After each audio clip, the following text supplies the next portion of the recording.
إن الحمد لله نحمده ونستعينه ونستغفره ونعوذ بالله من شرور أنفسنا ومن سيئات أعمالنا من يهده الله فلا مضل له ومن يضلل فلا هادي له وأشهد أن لا إله إلا الله وحده لا شريك له وأشهد أن محمدًا عبده ورسوله أما بعد فإن خير الحديث كتاب الله وخير الهدي هدي محمد صلى الله عليه وسلم وشر الأمور محدثاتها وكل محدثة بدعة وكل بدعة ضلالة وكل ضلالة في النار. قال سبحانه وتعالى ولله على الناس حج البيت من استطاع إليه سبيلا ومن كفر فإن الله غني عن العالمين. جیسا کہ ہم سب جانتے ہیں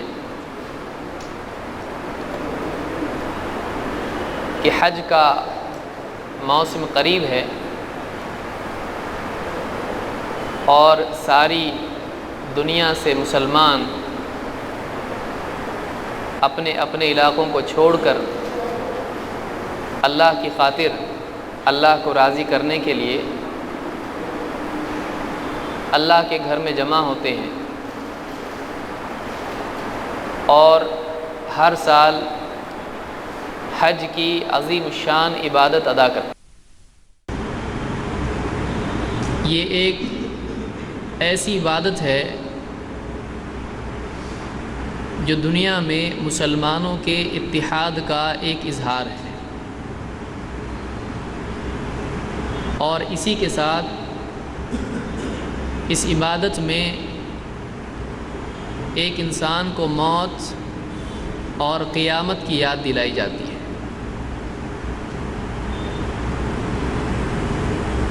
ہر سال دنیا بھر سے مسلمان کالے گورے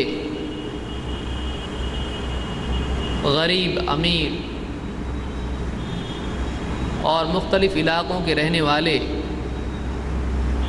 سب کے سب ایک مرکزی جگہ پر جمع ہوتے ہیں اور چاہے آدمی کتنا ہی امیر کیوں نہ ہو سب کے سب ایک لباس پہنتے ہیں اور ایک عالمی سطح پر دنیا کی مختلف قومیں اور الگ الگ رنگ و نسل کے لوگ ایک جگہ جمع ہوتے ہیں اور یہ عالمی اجتماع ہوتا ہے مسلمانوں کا اور سب کے اندر ایک احساس کہ ہم سب ایک امت ہیں. چاہے ہم کسی اور ملک کے رہنے والے ہوں الگ الگ ممالک کے رہنے والے ہوں چاہے رنگ کے اعتبار سے ہم ایک دوسرے سے الگ ہوں زبانوں کے اعتبار سے الگ ہوں مالی اعتبار سے ہر ایک کا لیول اور سٹیٹس ہر ایک کا مرتبہ الگ ہو علمی اعتبار سے الگ الگ ہوں لیکن اس کے باوجود سارے مسلمان ایک جگہ جمع ہوتے ہیں اللہ کے گھر میں جمع ہوتے ہیں اور ساری دنیا کو اس بات کا سبق دیتے ہیں کہ ہم سب ایک امت ہیں چاہے ہم میں کتنی فرق کیوں نہ ہو. تو یہ ایک ایسی عبادت ہے جو ہر سال عالمی سطح پر مسلمانوں کو اتحاد کا سبق دیتی ہے اور یہ مسلمانوں کے ایک امت ہونے کو سارے عالم کے سامنے رکھتی ہے. ایک عجیب منظر ہوتا ہے جو لوگ دیکھتے ہیں اس کو ان کو محسوس ہوتا ہے کہ سب ایک لباس میں ہیں سارے کے سارے مسلمان اللہ کے گھر میں جمع ہو رہے ہیں اور اسی کے ساتھ ساتھ یہ عبادت مسلمانوں کو حشر کا میدان یاد دلاتی ہے. حاجی کو یاد آتا ہے اگر وہ اس میں غور کرے کہ قیامت کے دن یہی میدان ہے عرفات کا جہاں سارے انسان جمع ہونے والے ہیں اور لوگوں سے ان کا محاسبہ ہوگا ان کی زندگی کے بارے میں کہ زندگی بھر انہوں نے کیا عقیدے اختیار کیے کیا عمل کیا اس بارے میں ان سے پوچھ ہونے والی ہے ان سے سوال ہونے والا ہے. تو جس طرح سے اپنی قبروں سے لوگ نکلیں گے اور دوڑے دوڑے آئیں گے حشر کے میدان میں جمع ہوں گے اسی طرح سے ایک آدمی اپنا سارا لباس چھوڑ کے احرام باندھتا ہے اور لبیک اللہم لبیک کہتا ہوا وہ اس میدان میں جمع ہوتا ہے۔ سارے عالم کے لوگ ایک مرکزی جگہ پر جمع ہوتے ہیں۔ یہ ہر مسلمان کو، ہر حاجی کو یاد دلایا جاتا ہے کہ ایک دن آنے والا ہے جس میں سارے لوگ اس میدان میں جمع ہونے والے ہیں، پھر ان سے ان کی زندگی کا حساب لیا جائے گا۔ یہ اللہ کی طرف رجوع ہونا، قیامت کے دن حشر میں سب کا لوٹنا، جمع ہونا، یہ اس کی عالمی سطح پر ہر سال یاد دہانی کرائی جاتی ہے۔ اس کے اور بھی بہت سارے معاشی اور معاشرتی پہلو ہیں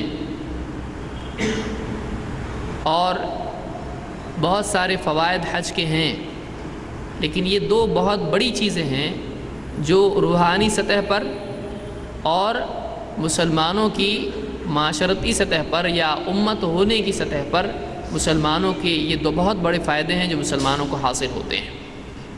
تو بہرحال آج کے اس درس میں حج اور عمرہ، ان دو عبادات کے سلسلے میں کیا فضیلت ان دونوں عبادتوں کی ہے اور اس میں مختلف جو احکام اور ارکان ہیں ان کی اپنی اپنی کیا فضیلت حدیثوں میں آئی ہے، آج اسی سلسلے میں ہم کچھ گفتگو کریں گے۔ اللہ تعالیٰ فرماتا ہے وَلِلَّهِ عَلَى النَّاسِ حِجُّ الْبَيْتِ مَنِ اسْتَطَاعَ إِلَيْهِ سَبِيلًا، کہ لوگوں پر اللہ کے گھر کا حج کرنا فرض کر دیا گیا ہے ہر اس آدمی کے لیے جو اس کی استطاعت رکھتا ہے، اس کی کیپیسٹی رکھتا ہے۔ وَمَنْ كَفَرَ فَإِنَّ اللَّهَ غَنِيٌّ عَنِ الْعَالَمِينَ، لیکن اگر کوئی انکار کر دے، اگر حج کرنے سے یا اللہ کی بندگی سے انکار کر دے تو فَإِنَّ اللَّهَ غَنِيٌّ عَنِ الْعَالَمِينَ، تو اللہ تعالیٰ سارے عالمین سے مستغنی ہے، اللہ کو کسی کی ضرورت نہیں ہے۔ کوئی آدمی اگر یہ سمجھتا ہو کہ حج کرنے میں اللہ کا فائدہ ہے، اللہ کے دین پر کوئی احسان ہے، تو یہ اس کی جہالت ہے۔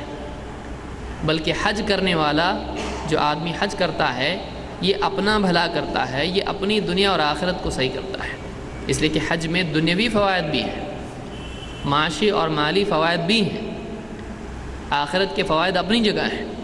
تو جو آدمی حج کرتا ہے اگر وہ اس میں خرچ کر رہا ہے تو یہ اللہ پر احسان نہیں ہے۔ اگر وہ یہ کہے کہ میں حج نہیں کروں گا تو اس میں اللہ کا نقصان نہیں ہوگا، اور اگر حج کرتا ہے تو اللہ کا کوئی فائدہ نہیں ہے۔ اگر حج کرتا ہے تو اس کا اپنا فائدہ ہے، اور نہیں کرتا ہے تو یہ اس کا اپنا نقصان ہے۔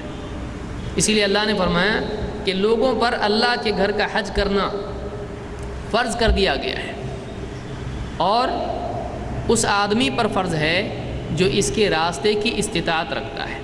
من استطاع الیہ سبیلا، استطاعت رکھنا اس اعتبار سے ہے کہ جانے آنے کا خرچ اس کے پاس موجود ہو، راستے میں سفر اس کے لیے ممکن ہو، خطرہ نہ ہو، وہ صحت مند ہو، بیمار نہ ہو، اتنا لاغر نہ ہو جائے کہ وہ سفر نہیں کر سکتا ہے۔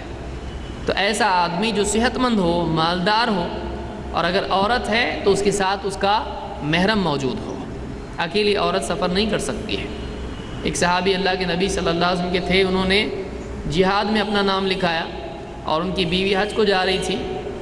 آپ صلی اللہ علیہ وسلم نے کہا کہ نہیں، تم اپنی بیوی کے ساتھ حج میں جاؤ۔ تو ایک آدمی کے لیے یعنی ایک عورت کے لیے محرم کا ہونا بھی حج کے لیے شرط ہے۔ اگر اس کے پاس محرم نہیں ہے تو وہ حج نہیں کرے گی، چاہے اس کے پاس مال۔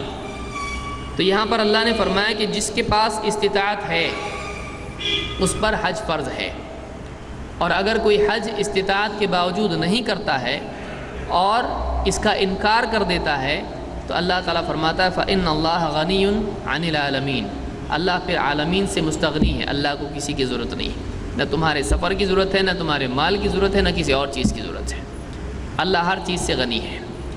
تو یہ سورہ آل عمران کی آیت نمبر 97 ہے، اس میں اللہ تعالیٰ نے حج کی فرضیت کا اعلان کیا ہے۔ وَلِلَّهِ عَلَى النَّاسِ، لوگوں پر فرض ہے اللہ کے لیے اللہ کے گھر کا حج کرنا ہے، حج البیت من استطاع الیہ سبیلا۔ تو اس آیت سے حج کی فرضیت اور اہمیت معلوم ہوتی ہے۔ اور حج نہ کرنے والے یا حج کی ناقدری کرنے والے یا حج کا انکار کرنے والوں کی برائی اس آیت سے معلوم ہوتی ہے۔ جو آدمی حج کا انکار کرے وہ اسلام سے نکل جاتا ہے۔ کیوں؟ اس لیے کہ حج اسلام کے بنیادی ارکانوں میں سے ایک رکن ہے۔ اللہ کے نبی صلی اللہ علیہ وسلم ایک حدیث میں فرماتے ہیں بنی الاسلام علی خمس، اسلام کی بنیاد 5 چیزوں پر رکھی گئی ہے۔ بنی الاسلام علی خمس، شہادت اللہ الہ الا اللہ وان محمد رسول اللہ، اس بات کی گواہی دینا کہ اللہ کے سوا کوئی عبادت کے لائق نہیں اور محمد صلی اللہ علیہ وسلم اللہ کے رسول ہیں، وإقام الصلاة وإیتاء الزکاة والحج وصوم رمضان، اور اسی کے ساتھ نماز قائم کرنا، زکوٰۃ ادا کرنا، حج کرنا اور رمضان کے روزے رکھنا۔ تو یہ کل ملا کر اسلام کے 5 ارکان ہیں۔ رکن جو پلر ہوتا ہے اس کو رکن کہتے ہیں۔ یہ اسلام کے بنیادی احکام ہیں، اگر ان میں سے ایک بھی رکن کا آدمی انکار کر دیتا ہے تو اسلام سے نکل جاتا ہے، اور یہ بہت بڑا گناہ ہے کہ آدمی ان میں سے استطاعت کے باوجود کوئی ایک چیز نہ کرے۔ شہادتین یہ اسلام میں داخلے کے لیے ہے کہ ایک آدمی اسلام میں داخل ہوگا تو پہلی چیز اس نے شہادتین کا اقرار کرنا ہے۔ پہلی چیز جو اسلام میں داخلے کے لیے ہے، اشہد ان لا الہ الا اللہ اشہد ان محمد رسول اللہ، اس کے بغیر کوئی آدمی مسلمان نہیں ہو سکتا ہے۔ اور پھر اس کے بعد نماز ہے، زکوٰۃ ہے اگر مال ہے تو، اور اسی طرح سے اگر مال و استطاعت ہے تو حج ہے اور رمضان کے روزے ہیں۔ تو اسلام کے 5 بنیادی ارکان ہیں۔ یہ بخاری مسلم کی حدیث ہے۔ ایک حدیث میں عمر بن خطاب رضی اللہ عنہ فرماتے ہیں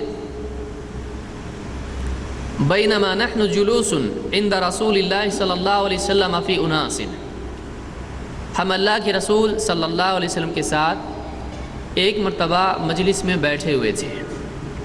اذ جاء رجل لیس علیہ سحناء سفر ولیس من اہل البلد، ایک آدمی آیا اس پر سفر کا کوئی اثر نہیں تھا اور وہ اہل بلد میں سے بھی نہیں تھا، وہ مدنی نہیں تھا، مدینہ کا رہنے والا نہیں تھا، کئی باہر سے آیا تھا لیکن سفر کا کوئی اثر اس پر نہیں تھا۔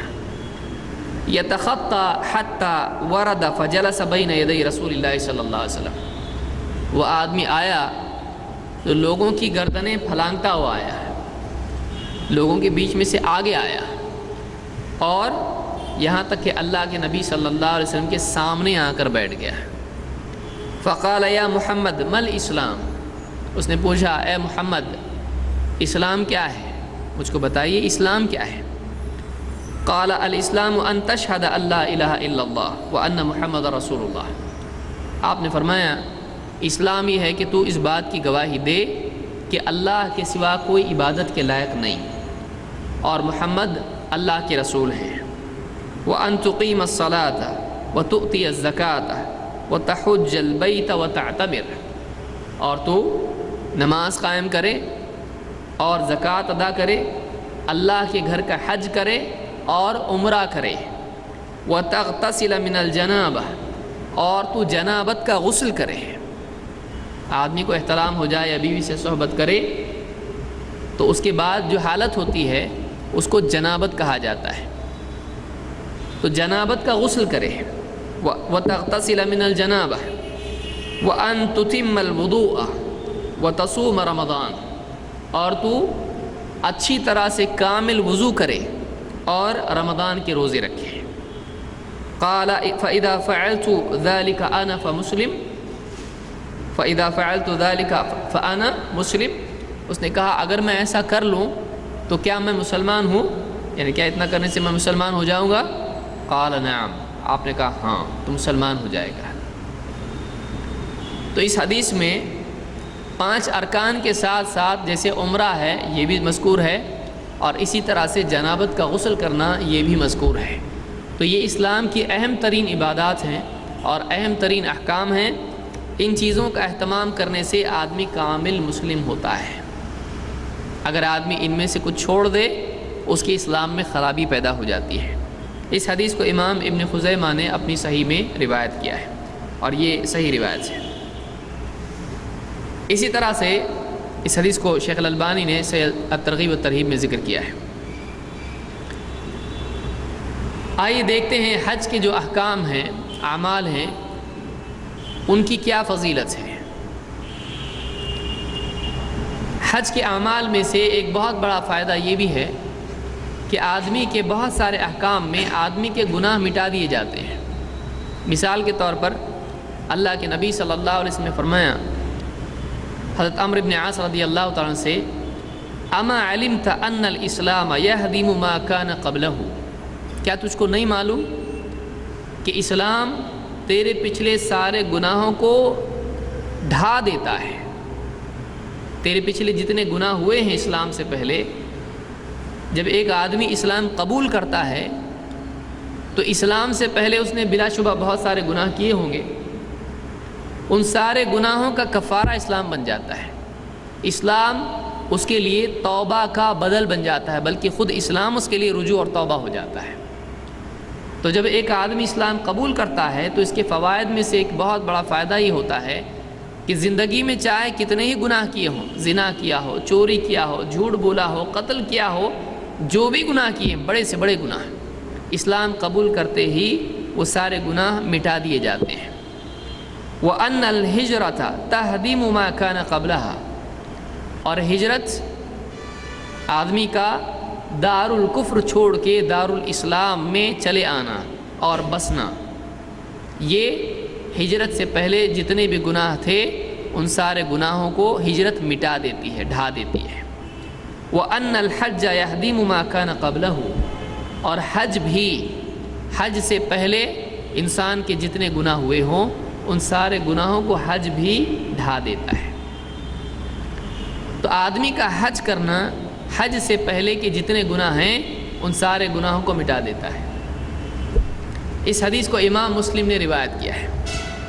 تو ایک بہت بڑی فضیلت حج کی معلوم ہوئی کہ حج پچھلے سارے گناہوں کو مٹا دیتا ہے۔ ایک حدیث میں جس کو امام البخاری نے روایت کیا ہے، اللہ کے نبی صلی اللہ علیہ وسلم فرماتے ہیں، من حج للہ فلم یرفث ولم یفسق، جو آدمی اللہ کے لیے حج کرے اور حج میں کوئی فلم یرفث ولم یفسق، کوئی بے حیائی کا کام نہ کرے اور کوئی گناہ نہ کرے، رجع کا یوم ولدتہ امہ، وہ ایسے حال میں حج سے لوٹتا ہے کہ گویا آج وہ دن ہے جس دن اس کی ماں نے اس کو پیدا کیا تھا۔ یعنی حج سے لوٹتا ہے تو اس حال میں لوٹتا ہے کہ اس کا حال ایسا ہوتا ہے جیسا اس دن تھا جس دن اس کی ماں نے اس کو جنم دیا تھا۔ یعنی حج سے لوٹتا ہے تو ایسا ہوتا ہے جیسے اس دن گناہ کا حال تھا جب وہ ماں کے پیٹ سے پیدا ہوا تھا۔ اسلامی عقیدہ کیا ہے؟ اسلامی عقیدہ یہ ہے کہ ہر انسان جو پیدا ہوتا ہے وہ فطرت پر پیدا ہوتا ہے، اس پر کوئی گناہ نہیں ہوتا ہے۔ یہ عیسائیت ہے کہ عیسائیوں کا عقیدہ یہ ہے کہ جب بچہ پیدا ہوتا ہے تو وہ گناہ گار ہوتا ہے۔ آدم علیہ السلام نے جو پھل کھایا تھا ان کے نزدیک اس گناہ کا اثر ہر انسان پر ہوتا ہے، اور ان کی اولاد میں جو بھی انسان پیدا ہوتا ہے اس پر وہ گناہ ہوتا ہے۔ اسلام میں عقیدہ نہیں ہے۔ اسلام میں یہ ہے کہ آدم علیہ السلام سے جو بھول ہوئی تھی انہوں نے توبہ کر لی، اللہ تعالیٰ نے توبہ قبول کر دی، بلکہ ان کو نبی بنایا، اور ان کی اولاد پر اس خطا کا، اس بھول کا کوئی اثر نہیں ہوتا ہے۔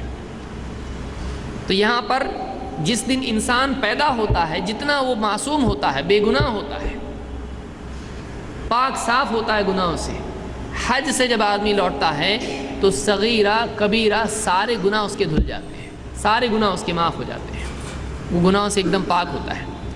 ہاں، حقوق اس پر اگر باقی ہیں، رشتہ داروں کے، گھر والوں کے جو حق اس پر ہیں، قرض وغیرہ جو اس پر ہیں، ذمہ داریاں جو اس پر باقی ہیں، وہ ادا کرنی پڑے گی۔ یہ نہیں کہ آدمی چوری کر کے یہاں سے جائے اور لوگوں کو ڈبو کر جائے، غبن کرے، خیانت کرے اور کہے چلو ایک حج مار لیں گے، سارا مسئلہ صاف، سارے گناہ معاف۔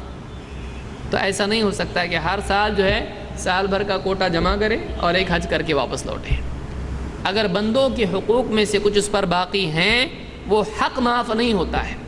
ہاں قاعدہ توڑا ہے اس کا جو گناہ ہے وہ گناہ اللہ معاف کر دیتا ہے، لیکن حق باقی رہے گا، اس کو جو لوٹانا ہے وہ باقی رہے گا اس کے اوپر. جب تک کہ بندہ اپنی طرف سے اپنا حق معاف نہ کرے وہ معاف نہیں ہوتا ہے. تو ایک فضیلت یہ بھی ہے کہ حج سے لوٹنے پر آدمی سارے گناہوں سے پاک ہو کے لوٹتا ہے. اسی طرح سے ایک حدیث میں اللہ کے نبی صلی اللہ علیہ وسلم فرماتے ہیں تابعوا بین الحج والعمرہ، حج اور عمرہ یکے بعد دیگرے کرتے رہو. تابعوا کا مطلب ہوتا ہے ایک ہو گیا دوسرا کرو، دوسرا ہو گیا تیسرا کرو. بعض لوگ اس پر اعتراض کرتے ہیں کہ ایک سے زیادہ حج کرنے والا اچھا نہیں ہے، اس نے غریبوں کی شادی کرنا چاہیے، اس نے یہ کرنا چاہیے. دوسری نیکیاں اپنی جگہ ہیں، لیکن اگر ایک آدمی مالدار ہے اور وہ غریبوں کی مدد بھی کر سکتا ہے اور حج بھی کر سکتا ہے، عمرہ بھی کر سکتا ہے، تو فرض ادا کرنے کے بعد نفل ادا کرنے میں کوئی برائی نہیں ہے. جیسے بعض لوگ اس کو برا سمجھتے ہیں کہ ایک آدمی بہت سارے حج کرے، بہت سارے عمرہ کرے، کوئی برائی اس میں نہیں ہے. ہاں یہ بہتر ہے کہ اس کے سامنے اگر فقراء ہیں، مساکین ہیں جو پریشان حال ہیں، تو وہ ان کو چھوڑ کے حج اور عمرہ کرتا رہے، تو یہ مناسب بات نہیں ہے. بہتر اس کے لیے یہ ہے کہ اگر واقعی بہت ضرورت مند ہیں تو ان کی ضرورت پوری کریں. لیکن بہت سارے لوگ مکہ میں رہتے ہیں، ان کے لیے کوئی خرچ حج کا نہیں ہے، تو وہ کیا کریں؟ وہ بار بار حج اور عمرہ کریں. اس میں کوئی برائی نہیں بلکہ بہت بڑی نیکی ہے. اگر آسانی سے آدمی حج اور عمرہ کر سکتا ہے، اس کے لیے کوئی پریشانی نہیں ہے، تو بار بار حج اور عمرہ کرنا یہ بہت عمدہ نیکی ہے. آپ صلی اللہ علیہ وسلم فرماتے ہیں تابعوا بین الحج والعمرہ، ایک کے بعد ایک حج اور عمرہ کرتے رہا کرو. فإنہما ینفیان الذنوب کما ینفی الکیر خبث الحدید، اس لیے کہ بار بار حج اور عمرہ کرنا یا حج اور عمرہ کرنا یہ آدمی کے گناہوں کو اس طرح سے پاک اور دھو دیتا ہے، صاف کر دیتا ہے، جیسے لوہے کے اندر جو گندگی ہوتی ہے، میٹل میں جو خباثت ہوتی ہے، اس کو بھٹی پاک صاف کر دیتی ہے. لوہا بھٹی میں ڈال دے تو کیا ہوتا ہے؟ اس کا میل سب نکل جاتا ہے. اسی طرح سے حج اور عمرہ کرنے والے کا میل کچیل اور ساری گندگی دھل جاتی ہے. تو اس حدیث سے معلوم ہوتا ہے، یہ نسائی کی روایت ہے اور صحیح روایت ہے، اس سے معلوم ہوتا ہے کہ حج اور عمرے سے آدمی گناہوں سے پاک ہو جاتا ہے.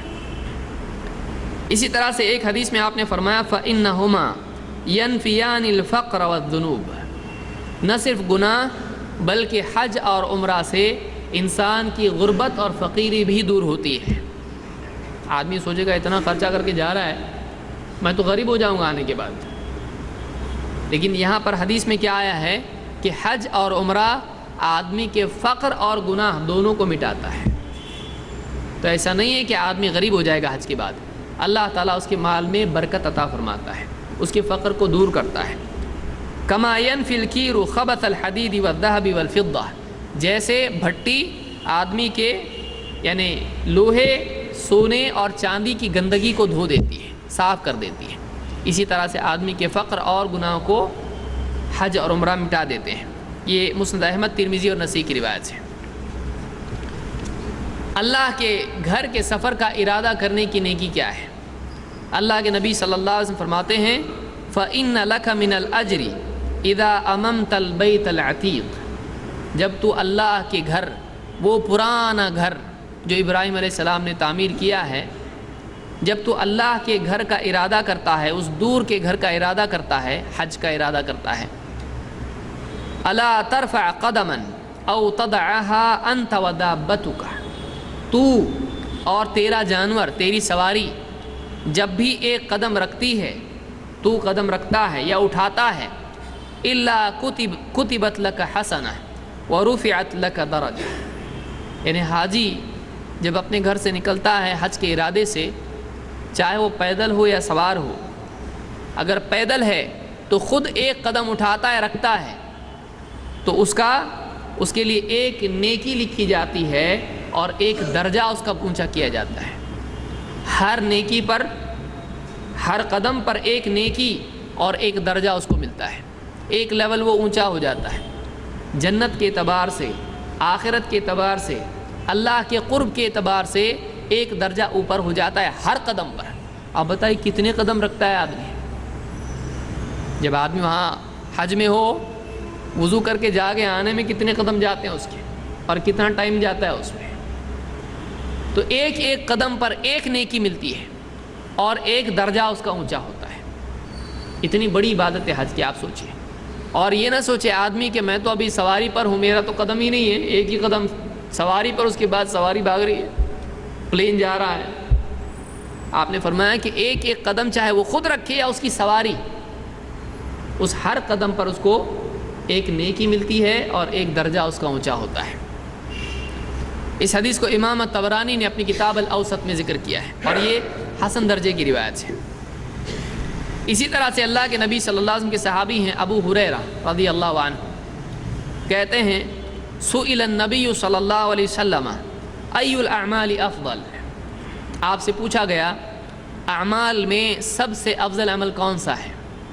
قال ایمان باللہ ورسولہ، آپ نے فرمایا اللہ اور اس کے رسول پر ایمان لانا یہ سب سے افضل عمل ہے۔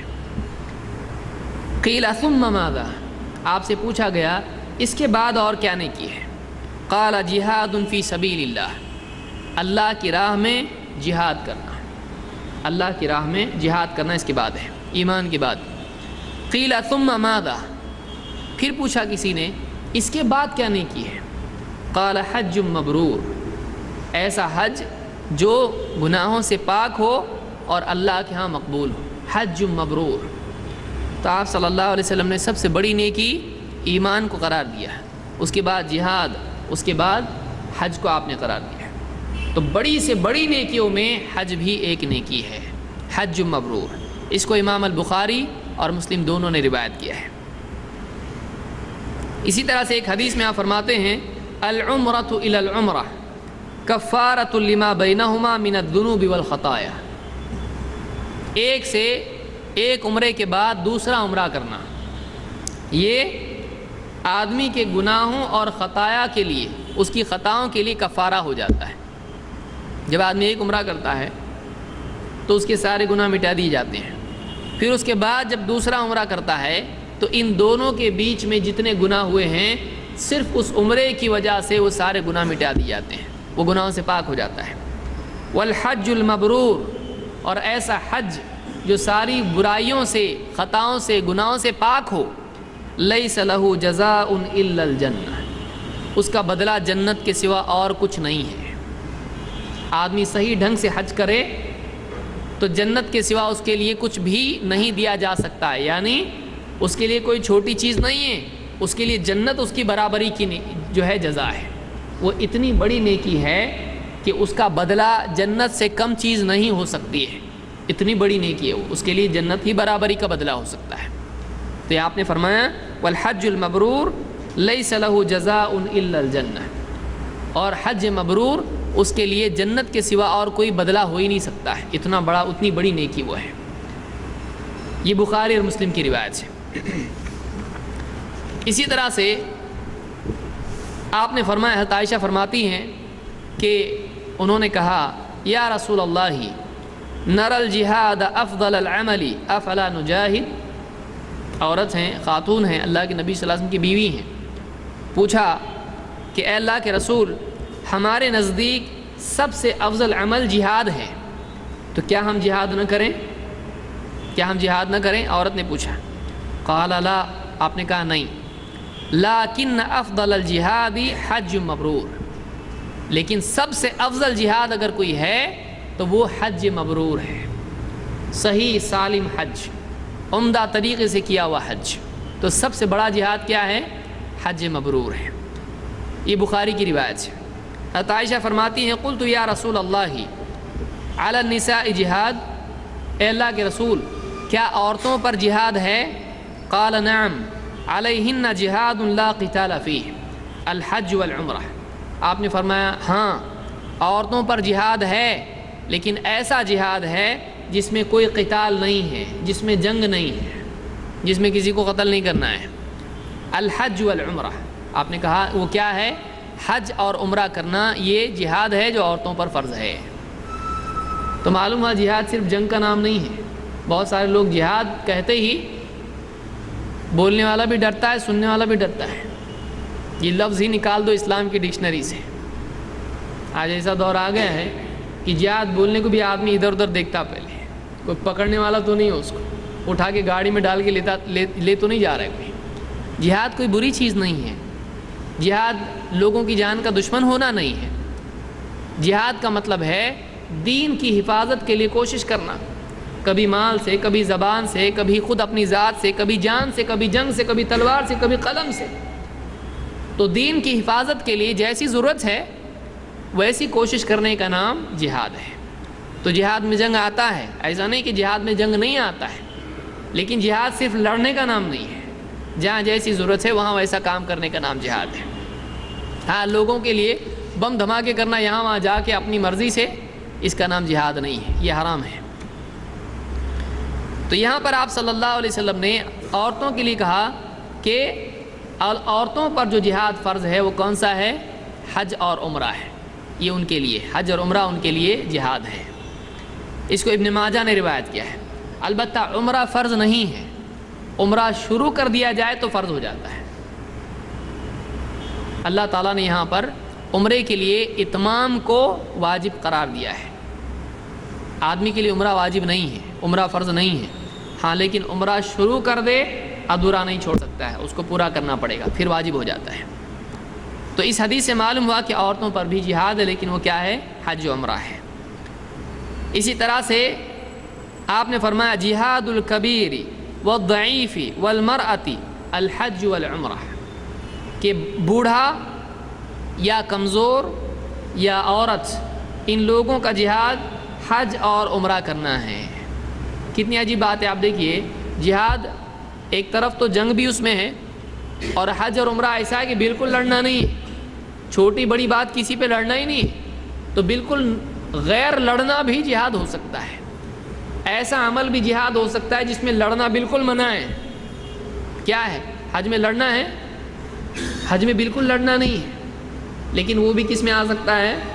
جہاد۔ اتنی عجیب بات ہے، ایک دم نان وائلنس ایکٹیویٹی بھی جہاد ہو سکتی ہے۔ تو جہاد کا مطلب صرف لڑنا نہیں ہوتا ہے، اپنے آپ کو کنٹرول کرنا اور اسٹرگل کرنا کسی اچھے کاز میں، یہ جہاد کا لٹرل میننگ ہے۔ جہاد الکبیر والضعیف والمرأۃ الحج والعمرہ، کہ بوڑھے، کمزور اور عورت کا جہاد حج اور عمرہ ہے۔ اس کو امام النسائی نے روایت کیا ہے۔ اسی طرح سے حج کو جانے والے یا عمرہ کو جانے والے ان لوگوں کی فضیلت کیا ہے؟ اللہ کے رسول صلی اللہ علیہ وسلم فرماتے ہیں الغازی فی سبیل اللہ عز وجل والحاج والمعتمر وفد اللہ، کہ اللہ کی راہ میں جنگ میں جانے والا غازی، جنگ میں جانے والا ہے، والحاج والمعتمر، حج کرنے والا اور عمرہ کرنے والا، یہ جو لوگ ہیں یہ کیا ہیں؟ وفد اللہ، اللہ کی جماعت ہے، اللہ کا وفد ہے، ایسی جماعت ہے جن کو اللہ نے چنا ہے۔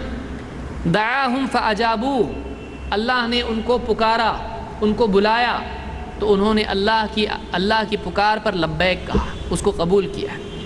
وسألوہ فاعطاہم، اور جب وہ اللہ سے مانگتے ہیں تو اللہ ان کو عطا کرتا ہے۔ یعنی یہ جو لوگ حج کے لیے جاتے ہیں یا عمرہ کے لیے جاتے ہیں تو یہ اللہ کا خصوصی گروہ ہیں، اللہ کی جماعت ہے، اللہ کے چنے ہوئے لوگ ہیں۔ ان کی فضیلت کیا ہے؟ ان کی وجہ کیا ہے؟ اللہ نے ان کو بلایا تو یہ گئے۔ تو اب اللہ پر ضروری ہے، اللہ نے اپنے لیے طے کیا ہے کہ جب یہ اللہ سے مانگیں گے تو اللہ ان کو ضرور دے گا۔ تو معلوم ہوا کہ حاجی اور معتمر، حج اور عمرہ کرنے والے کی دعا ضرور قبول ہوتی ہے۔ اللہ نے اپنے اوپر لازم کیا ہے کہ جب یہ اللہ سے کچھ مانگیں گے تو اللہ ضرور ان کو دے گا۔ تو اس حدیث سے یہ فضیلت معلوم ہوتی ہے کہ حاجی اور عمرہ کرنے والے کی دعا قبول ہوتی ہے۔ یہ ابن ماجہ اور ابن حبان کی روایت ہے۔ اسی طرح سے نسائی اور حاکم نے بھی اسی معنی میں روایت نقل کی ہے۔ حج کے موسم میں ذوالحجہ کے جو پہلے 10 دن ہوتے ہیں، 1 سے لے کر 10 تک، اس کی کیا فضیلت ہے؟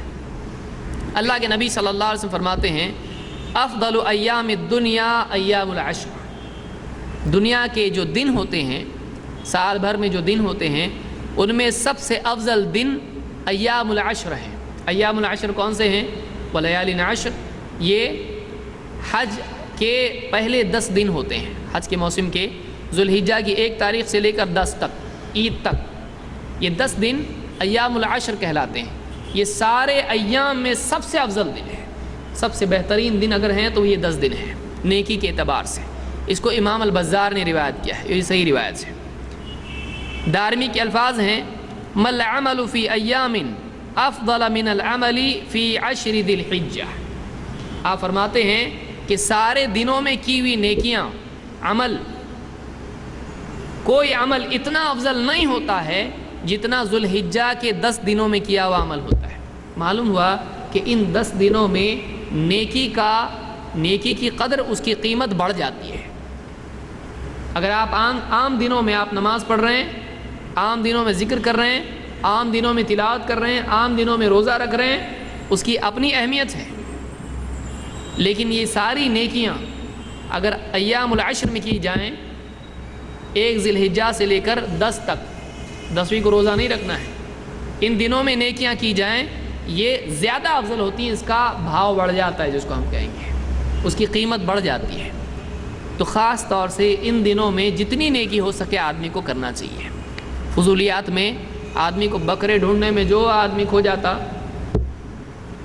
2 سینگ کا بکرا چاہیے کہ 1 سینگ کا چاہیے، ہائٹ میرے اتنی ہونا چاہیے، میرے سے زیادہ ہونا چاہیے، یہ فخر والی چیزوں میں آدمی کو نہیں مبتلا ہونا چاہیے۔ بہت سارے لوگ بڑے بکرے کیوں ڈھونڈتے ہیں؟ شیطان کا بکرا بننے کے لیے، تاکہ میرا نام ہو جائے، پورا وقت اس میں آدمی صرف کر دیتا ہے۔ یہ کوئی برائی نہیں ہے، لیکن آدمی سارا ٹائم روز جا رہا بازار میں، یہ بکرا پسند نہیں آ رہا، وہ پسند نہیں آ رہا، نہیں تھوڑا ایسا ہونا چاہیے، اپنے حساب سے ہونا چاہیے، میرے جیسا بکرا ہونا چاہیے۔ تو آدمی اپنا وقت صرف اس میں ضائع نہ کرے۔ اچھا جانور ہے، اس کی حیثیت کے مطابق ہے، لے آئے، فخر کے لیے جانور نہیں چنے۔ بہت سارے لوگ کیا ہوتے ہیں، ایسا بکرا ہونا چاہیے کہ لوگ 10 سال تک یاد کرنا چاہیے، ان کا بکرا کیا بکرا تھا۔ تو یہ جو ہے، یہ عمل اللہ کے ہاں قبول بھی نہیں ہوتا ہے۔ جو نام اور شہرت کے لیے کی جائے نیکی، چاہے آدمی پوری دنیا لٹا دے اس کے اوپر، اللہ کے نزدیک وہ کچرے سے بے قیمت ہے، کچرے سے بھی زیادہ بے قیمت ہے، آخرت میں کچھ نہیں ملے گا اس میں۔ ہاں اچھے سے اچھا جانور آدمی لائے، لیکن اللہ کے لیے، اللہ کی رضا کے لیے، کہ تاکہ زیادہ گوشت اس کا بنے، زیادہ لوگ اس کو کھائیں، زیادہ لوگوں تک وہ پہنچے، عمدہ گوشت ہو، لوگوں کو اچھا لگے وہ گوشت، لیکن نام کے لیے نہیں کرنا چاہیے، اور وقت ضائع نہیں کرنا چاہیے، وقت اس میں ضائع نہیں کرنا چاہیے۔ مل عمل فی ایام افضل من العمل فی 10 ذی الحجہ، ذی الحجہ کے 10 دنوں میں کی ہوئی نیکی سے بڑھ کر کوئی نیکی نہیں ہے، اس میں بہت زیادہ عمدہ نیکی ہوتی ہے آدمی کی۔ یہ سنن الدارمی میں روایت ہے، بخاری میں بھی اسی معنی میں روایت آئی ہے، مل عمل فی ایام افضل منہا فی ہذہ، یہ بخاری کی روایت ہے۔ اسی طرح سے آپ فرماتے ہیں اعظم الایام عند اللہ یوم النحر ثم یوم القر، یہ احمد اور ابو داؤد اور حاکم کی روایت ہے۔ آپ نے فرمایا کہ سارے دنوں میں اللہ کے نزدیک سب سے افضل دن، سارے دنوں میں سب سے افضل دن کون سا ہے؟ آپ نے فرمایا یوم النحر ثم یوم القر۔ یوم النحر کون سا ہے؟ قربانی کا دن، سب سے افضل دن ہے، اس لیے بہتر یہ ہے کہ آدمی اسی دن قربانی کرے، افضل دن یہی ہے، کیونکہ آپ صلی اللہ علیہ وسلم کی قربانی کس دن ہوتی تھی؟ جس دن عید کی نماز پڑھی جاتی ہے، اس کو یوم النحر کہتے ہیں، اور اس کے بعد بھی قربانی کی جا سکتی ہے 3 دنوں تک۔ بعض علماء 2 کے قائل ہیں، لیکن جو حدیث آئی ہے وہ 3 دنوں تک کی آئی ہے۔ تو بہرحال تو اس کے بعد یوم القر وہ ہوتا ہے جو عید کے بعد کا دن ہوتا ہے، جس میں لوگ آرام کرتے ہیں، جس میں لوگ تھکے ہوئے ہوتے ہیں سارے حج کے اعمال سے۔ تو سب سے افضل دن کون سا ہے؟ جو عید کا دن ہوتا ہے، اور اس کے بعد پھر وہ دن جس کو ایام التشریق کہتے ہیں، جو بعد کے 3 دن ہوتے ہیں، یہ بھی دنوں کے اعتبار سے افضل دن ہے، اور یہ کھانے پینے کے دن ہیں، ان میں روزہ رکھنا جائز نہیں ہے۔ یہ مسند احمد، ابو داؤد اور حاکم کی روایت ہے۔ اسی طرح سے تلبیہ، لبیک اللہم لبیک لبیک لا شریک لک، یہ جو کہتے ہیں، اس کی فضیلت کیا ہے؟ اللہ کے رسول صلی اللہ علیہ وسلم فرماتے ہیں ما من مسلم